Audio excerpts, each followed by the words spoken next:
Kasus perundungan anak di bawah umur di Kabupaten Pindrang, Sulawesi Selatan kini ditangani pihak kepolisian.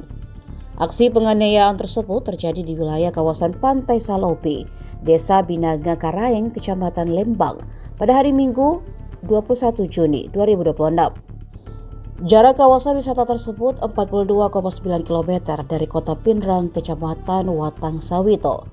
Pemicu utama pengeroyokan ini diduga kuat akibat masalah asmara sesama remaja. Ibu korban Rahmatullah secara resmi telah melaporkan kejadian pilu tersebut kepada polisi. Korban yang masih belia diketahui berinisial IA. Pihak kepolisian bergerak cepat setelah menerima laporan resmi dari orang tua korban.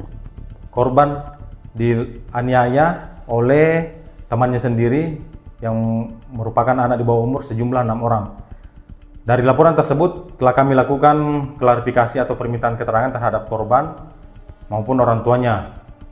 Setelah itu kami mengundang para terduga pelaku sebanyak 6 orang ini yang merupakan anak di bawah umur. Telah kami lakukan permintaan keterangan ataupun klarifikasi. IA diduga dianiaya oleh 6 orang pelaku yang juga merupakan temannya sendiri. Seluruh terduga pelaku penganiayaan tersebut diketahui masih berstatus anak di bawah umur. Polisi telah meminta keterangan dan klarifikasi dari korban serta orang tuanya.